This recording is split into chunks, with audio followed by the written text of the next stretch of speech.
ने अति प्राचीन, पुण्यदायिनी और पापनाशिनी कथा बताया है। इस कथा के अनुसार एक बार सूर्यपुत्र रेवंत भगवान विष्णु का दर्शन करने के लिए अपने श्वेत घोड़े उच्चैश्रवा पर सवार होकर वैकुंठ लोक पहुँचे। उच्चैश्रवा घोड़े एकटक उसे देखती रहीं। एकटक घोड़े को निहार रहीं।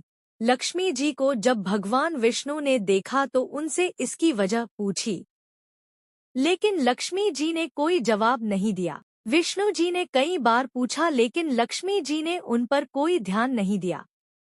वो घोड़े के आकर्षण में इतना खो गई थी कि उन्हें और कुछ भी दिखाई या सुनाई नहीं दे रहा था।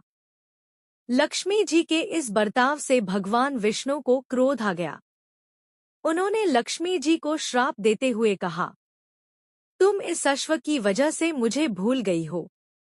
जाओ, तुम दुखों से भरे मृत्यु लोक में एक घोड़ी के रूप में जन्म लो। तुम्हारा चित्त सभी तरफ रमण करता है, इसलिए तुम आज से रमा कहलाओगी। विष्णु जी के श्राप देते ही लक्ष्मी जी की तंद्रा टूटी और वह दुखी होकर रोने लगी। उन्होंने विष्णु से रोते हुए कहा, हे जगदीश्वर, आपने मुझे एक छोटे से अपराध के लिए ऐसा श्राप दे दिया। आपके बिना मैं जीवित नहीं रह सकती। तब विष्णु जी ने लक्ष्मी जी से कहा, घबराओ नहीं। पृथ्वी पर घोड़ी के रूप में रहते हुए जब तुम्हें मेरे जैसा पुत्र प्राप्त हो जाएगा तब तुम फिर से पहले की तरह सुखी हो जाओगी। इसके बाद माता लक्ष्मी अश्वी यानी घोड़ी के रूप में पृथ्वी पर आ गई। लक्ष्मी जी घोड़ी का रूप लेकर यमुना और तमसा नदी के लगी। उन्होंने यहाँ भगवान शंकर का ध्यान लगाकर कठोर तपस्या शुरू कर दी। लक्ष्मी जी 1000 साल तक कठोर तपस्या करती रहीं।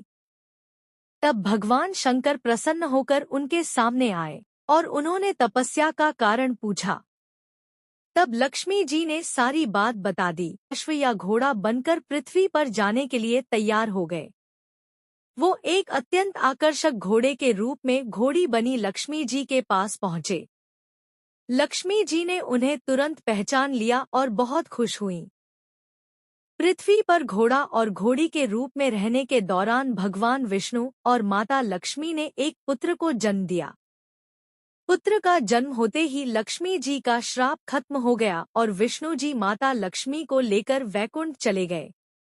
माता लक्ष्मी उस पुत्र को छोड़ना नहीं चाहती थी, लेकिन विष्णु जी ने उन्हें समझाया कि इस पुत्र का जन्म एक निसंतान राजा के लिए हुआ है, जो मेरे जैसा पुत्र प्राप्त करने के लिए तपस्या कर रहा बच्चे को